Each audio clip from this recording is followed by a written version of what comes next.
जय श्री राधे कृष्णा श्रोताओं, आप सभी का स्वागत है हमारे यूट्यूब चैनल में। आज मैं आपको सुनाऊंगी माँ सरस्वती की प्राचीन व धार्मिक व्रत कथा।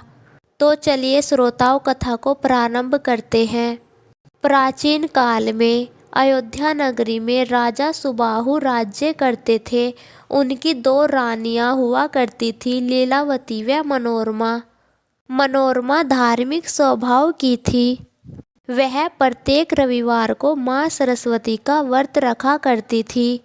व्रत में केवल एक समय ही नमक रहित भोजन करना होता था, जबकि इसके विपरीत लीलावती कट्टु स्वभाव की थी। वह मन ही मन मनोरमा से ईर्ष्या करती थी। माँ सरस्वती की कृपा से मनोरमा को एक पुत्र रत्न की प्राप्ति हुई, जिसका नाम सुदर्शन रखा गया। कुछ समय पश्चात लीलावती ने भी एक पुत्र को जन्म दिया, जिसका नाम शत्रुजीत रखा गया। माँ सरस्वती के व्रत के प्रभाव से मनोरमा को पुत्र रत्न की प्राप्ति हुई थी, इसलिए उसने व्रत का उद्यापन करने का निर्णय लिया।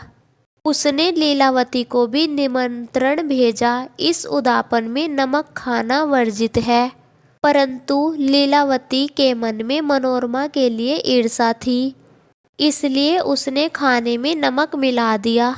इस बात से मनोरमा बिल्कुल अनजान थी। एक दिन राजा सुबाहु आखेट के लिए वन में गए। अचानक एक शेर ने राजा पर आक्रमण कर दिया। राजा कुछ दिनों तक घायल अवस्था में रहने के पश्चात मृत्यु को प्राप्त हो गए। सैनिकों ने राजा की मृत्यु का समाचार महल में आकर रानियों को दे दिया।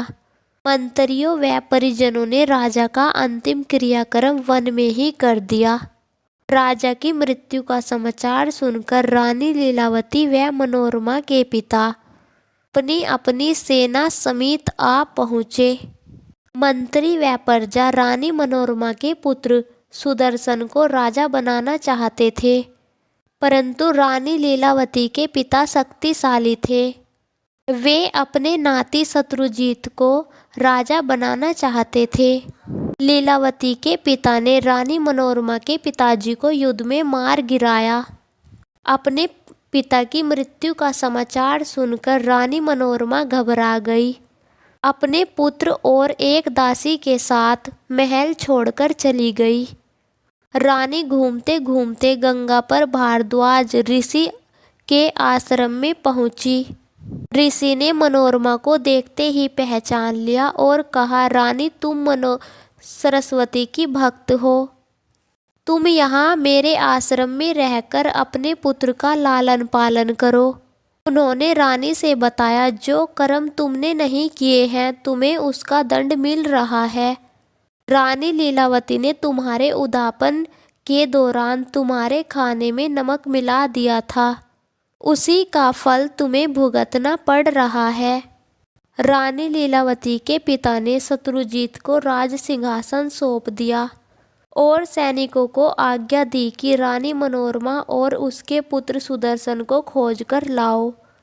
कुछ समय पश्चात सैनिकों ने रानी लीलावती को बताया कि रानी मनोरमा अपने पुत्र के साथ ऋषि भारद्वाज के आश्रम में रह रही है। रानी लीलावती के पिता अपने सैनिकों सहित ऋषि भारद्वाज के आश्रम में पहुँचे। उनके आने की खबर सुनकर रानी मनोरमा ने ऋषि से घबराकर कहा, हे ऋषिवर, अब मैं कहाँ जाऊँ और क्या करूँ? ये लोग मुझे और मेरे पुत्र को मारने आए हैं। हे ऋषिवर, जिस प्रकार महाभारत में जयद्रथ से द्रौपदी की रक्षा मुनियों ने की थी, उसी प्रकार आप भी मेरी रक्षा करें। रानी के वचन सुनकर ऋषि भारद्वाज जी आश्रम के द्वार पर पहुँचे, जहाँ राजा स्वयं खड़े थे। ऋषि ने राजा से कहा, आप अपने नगर को लौट जाइए। राजा को क्रोध आ गया और बोला कि मनोरमा और उसके पुत्र सुदर्शन को अपने आश्रम से निकाल दो, नहीं तो मैं बलपूर्वक उन्हें अपने साथ में ले जाऊंगा। तब ऋषि ने कहा, हे राजन, जिस प्रकार महर्षि विश्वामित्र वशिष्ठ जी की गाय को बलपूर्वक ले जाना चाहते थे। उसी प्रकार तुम में यदि शक्ति हो तो ले जाओ। तब राजा को मंत्री ने समझाया कि ये माता के भक्त हैं, हमें इनसे माफ़ी मांगकर वापस लौट जाना चाहिए। आश्रम में रानी मनोरमा माँ सरस्वती की भक्ति में लीन होकर अपने पुत्र का पालन पोषण करने लगी। सुदर्शन जब अल्प अवस्था में था तभी से उसने कली के उच्चारण को बीज मंत्र मान लिया था। सुदर्शन भी अपनी माँ की तरह संस्कारी बन गया। अपनी माता को सरस्वती माँ की भक्ति करते देखकर उस पर ऐसा असर हुआ कि वो भी माँ सरस्वती का उपासक बन गया। उसे माँ सरस्वती की कृपा से छोटी आयु में ही संपूर्ण ज्ञान प्राप्त हो गया। एक रात माँ सरस्वती ने सुदर्शन को सपने में दर्शन दिए। सफ़ेद वस्त्र आभूषणों से सुसज्जित अद्भुत शक्ति से युक्त स्त्री रूप को देखकर सुदर्शन ने पूछा, आप कौन हैं? तब सरस्वती देवी बोली, मैं विद्या शक्ति को देने वाली माँ सरस्वती हूँ। मैं तुम्हारी भक्ति से प्रसन्न हूँ, बोलो क्या वर चाहते हो? सुदर्शन ने कहा, माँ मेरे ऊपर आपकी सदा कृपा बनी रही है। मैं चाहता हूँ कि आप ज़रूरत पड़ने पर मेरी सहायता करें। माँ सरस्वती ने कहा, तथास्तु। इतना कहकर माँ सरस्वती अंतर्ध्यान हो गई। काशी नरेश के एक राजा की कन्या जिसका नाम शशिकला था, वह भी माँ सरस्वती की भक्त थी। वह रविवार के दिन माँ सरस्वती की पूजा व व्रत करती थी।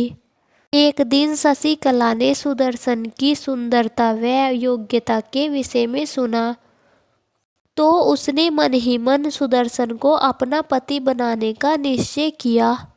मध्य रात्रि को माँ सरस्वती ने सपने में शशिकला को दर्शन दिए और कहा, हे कन्या वर मांगो। तब शशिकला बोली, हे माँ आप स्वयं अंतर्यामी हो, आप जानती हो कि मैं क्या चाहती हूँ। तब माँ बोली, सुदर्शन मेरा भक्त है, वो मेरी आज्ञा का पालन अवश्य करेगा, अर्थात सुदर्शन ही तेरा पति बनेगा। शशिकला ने अपने इस स्वप्न की बात अपनी माँ को ना बताकर अपनी एक सखी को बताई। एक दिन शशिकला बाग में घूमने के लिए गई। बाग में फूल चुनते समय एक ब्राह्मण को आते हुए देखकर उसने पूछा कि आप कहाँ से आ रहे हो? ब्राह्मण ने कहा, मैं भारद्वाज ऋषि के आश्रम से आ रहा हूँ। शशिकला ने पूछा कि उस आश्रम में सबसे प्रशंसनीय चीज कौन सी है? ब्राह्मण ने बताया कि उस आश्रम में सबसे अधिक प्रशंसनीय सुदर्शन नाम का एक राजकुमार है, वही तुम्हारा पति होने योग्य है। हीरे और मोती की तरह तुम दोनों का एक होना तो पहले से ही तय है। यह सुनकर शशिकला बहुत बेचैन हो उठी। उसे ना तो रात में नींद थी और ना ही दिन में चैन था। घर की लाज व पिता की इज्जत ने उसे भयभीत कर रखा था। राजकुमार सुदर्शन के पास धन दौलत कुछ नहीं था, सिर्फ माँ सरस्वती की कृपा से उसे सिद्धि प्राप्त हो चुकी थी। एक रात माँ सरस्वती ने सुदर्शन से सपने में कहा कि तुम चिंता मत करो, तुम्हारे सभी अधूरे कार्य पूर्ण होंगे। दूसरे ही दिन एक निषाद ने राजकुमार सुदर्शन को एक उत्तम रथ भेंट किया। तब ऋषियों ने कहा कि माँ सरस्वती की कृपा से तुम शीघ्र ही एक स्वतंत्र राजा बन जाओगे। तथा मनोरमा से कहा, हे रानी, अब तुम्हारा बेटा भूमंडल का राजा बनेगा। यह सुनकर मनोरमा ने कहा, आपका कथन सत्य हो, मेरा पुत्र सदा आपकी सेवा में रहेगा। इधर शशिकला के पिता को उसके विवाह की चिंता हुई तो शशिकला के पिता ने शशिकला का स्वयंवर आयोजित किया। शशिकला ने अपनी एक सखी के द्वारा अपनी माँ तक अपने दिल की बात पहुँचाई। माँ ने सारी बात शशिकला के पिता को बताई। शशिकला के बारे में सुनकर उसके पिताजी को बहुत क्रोध आया। उन्होंने कहा कि एक राज्य निर्वासित निर्धन से अपनी पुत्री का विवाह कदापि नहीं करूँगा। शशिकला की माँ ने शशिकला को बहुत समझाया, परंतु शशिकला अपने निश्चय से टस से मच नहीं हुई। शशिकला ने अपने किसी विश्वास पात्र के हाथों सुदर्शन को स्वयंवर में आने का न्योता भिजवाया। सुदर्शन ने स्वयंवर में जाने का निश्चय किया। मनोरमा ने सुदर्शन को स्वयंवर में जाने से बहुत रोका। तब रानी मनोरमा स्वयंवर में सुदर्शन को लेकर पहुंची। उधर लीलावती के पिताजी भी शत्रुजीत को लेकर स्वयंवर में आए हुए थे। जब शत्रुजीत के नाना को पता चला कि सुदर्शन भी स्वयंवर के लिए आया हुआ है, तब उन्हें बहुत क्रोध आया और वे बोले, मैं अभी सुदर्शन को खत्म कर दूंगा। परंतु केरल के राजा ने उन्हें समझाया कि हम स्वयंवर में आए हैं, अतः यहाँ युद्ध करना उचित नहीं है। आपने तो इन्हें धोखा देकर राज्य से निकाला था। रघुवंश में पैदा हुए राजकुमार कौशल नरेश के पुत्र है। हे राजन, अंत में विजय धर्म की ही होती है, अधर्म की नहीं। सत्य का परचम हमेशा ऊंचा रहता है, अतः आप अपनी कुबुद्धि का त्याग करें। सभी राजाओं के आने के बाद काशी नरेश ने शशिकला को अपना वर चुनने के लिए कहा, परंतु शशिकला ने इनकार कर दिया। तब राजा स्वयं शशिकला के पास गए। शशिकला ने विनम्र भाव से अपने पिता से कहा, मैंने पहले ही सुदर्शन को अपना पति मान लिया है, अतः पतिव्रता स्त्री के समान मैं किसी दूसरे पुरुष के सामने नहीं जाऊंगी। तब राजा ने अपनी पुत्री का निश्चय सभा में सुनाया तो सभा में हलचल मच गई। लीलावती के पिता ने क्रोधित होकर शशिकला के पिता से कहा, यदि आप अपनी पुत्री को स्वयंवर में नहीं बुलाओगे तो मैं जबरदस्ती आपकी कन्या का हरण कर लूँगा। घबराए हुए राजा ने पुनः शशिकला के पास जाकर उसे समझाया तो शशिकला ने कहा कि आप मेरा विवाह सुदर्शन से कराकर मुझे नगर से निकल जाने का आदेश दे दीजिए। तब शशिकला के पिता ने कहा कि जिस प्रकार राजा जनक ने श्री राम के आगे भोले शंकर का धनुष तोड़ने की शर्त रखी थी, उसी प्रकार मैं भी शर्त रखकर तुम्हारा स्वयंवर कराऊंगा। परंतु शशिकला टच से मच नहीं हुई। मैंने सुदर्शन को ही अपना पति चुन लिया है, अतः यह असंभव है किसी और से विवाह कर लूं। राजा बोला, अब मैं क्या करूं? इस पर शशिकला ने कहा कि आप स्वयंवर को कल के लिए स्थापित करने की घोषणा कर दे तथा रात्रि में ही सुदर्शन और मेरा विवाह संपन्न करा दे। माँ सरस्वती हमारी जरूर रक्षा करेंगी, हमें उन पर विश्वास है। राजा को अपनी पुत्री का मत उचित लगा तथा राजा ने स्वयंवर कल के लिए स्थापित कर दिया। रात्रि में ही काशी नरेश ने विधि विधान से सुदर्शन और शशिकला का विवाह कर दिया तथा उचित दहेज भी दिया और रानी मनोरमा से आग्रह किया कि सुदर्शन मेरा राज्यभार संभाले। तब मनोरमा ने कहा, महाराज आपका कल्याण हो, आप निर्दयी होकर अपने पुत्रों सहित अपना राज्य संभाले। मेरा पुत्र अयोध्या का ही राजकुमार बनेगा। सुबह होने पर जब स्वयंवर में आए हुए राजाओं को पता चला कि शशिकला का विवाह सुदर्शन से हो गया तो कुछ राजाओं ने वहां हंगामा मचा दिया। राजा ने सभी को भोजन के लिए आमंत्रित किया तो कुछ राजाओं ने कहा कि जो तुम्हें करना था वो कर लिया, अब हमें जो करना है वो हम करेंगे। कुछ राजा अपने नगर को लौट गए, परंतु कुछ राजाओं ने सुदर्शन को युद्ध के लिए ललकारा।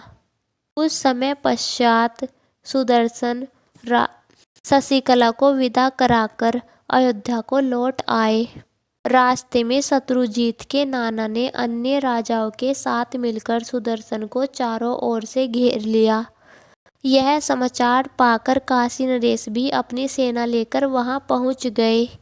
दोनों सेनाएं आपस में युद्ध करने लगी। सुदर्शन बिना किसी डर के अपने रथ को आगे की ओर बढ़ाते रहे। अचानक बिजली चमकने लगी और सुदर्शन के रथ पर एक अत्यंत तेज, सुंदर, आभूषणों से सुसज्जित, 4 भुजाओं वाली दिव्य स्त्री को देखकर सभी चकित रह गए और पूछने लगे कि ये कौन है, ये कौन है। तब सुदर्शन ने काशी नरेश को बताया कि ये मेरी आराध्या देवी माँ सरस्वती है, मुझ पर कृपा करने के लिए पधारी है। मैं इनकी कृपा से ही बिना डर के आगे बढ़ता हूँ।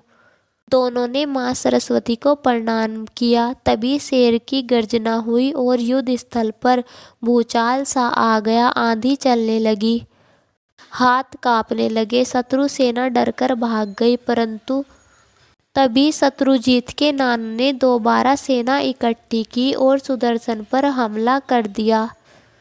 तभी सरस्वती माँ ने अपने बाणों से शत्रुजीत और उसके नाना को मार गिराया और माँ सरस्वती की जयकारा होने लगी। सुदर्शन बहुत प्रसन्न था। काशी नरेश भी माँ सरस्वती के आराध्याय हो गए। हे जगत का कल्याण करने वाली माँ सरस्वती, भक्तों की रक्षा करना आपका स्वभाव है। आप जगदम्बा सरस्वती हैं।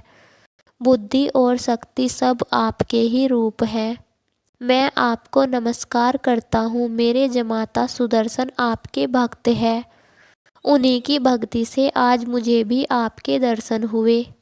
काशी नरेश की स्तुति से प्रसन्न होकर माँ सरस्वती ने काशी नरेश से कहा, वर मांगो। तब राजा काशी नरेश ने कहा, हे माँ, जो आपकी भक्ति भाव से पूजा अर्चना, सेवा व व्रत करते हैं, आप उनकी सभी मनोकामनाएं पूर्ण करती हो। मेरी इस काशी नगरी में आप सदा विराजमान रहे। इसके बाद सुदर्शन माता के आगे नतमस्तक होकर बोला, आप भक्तों की रक्षा तो हमेशा ही करती है, अब मैं क्या करूं? आज्ञा दीजिए। तब माँ बोली, तुम अयोध्या जाकर कुल की मर्यादा अनुसार राज्य प्रारंभ करो। इस संसार में जो प्राणी रविवार के दिन मेरा व्रत पूजा करेगा तथा कथा पढ़ेगा या सुनेगा और व्रत पूर्ण होने पर उद्यापन करेगा, उसकी समस्त मनोकामनाएं पूर्ण होगी। ऐसा कहकर माँ सरस्वती अंतर्ध्यान हो गई।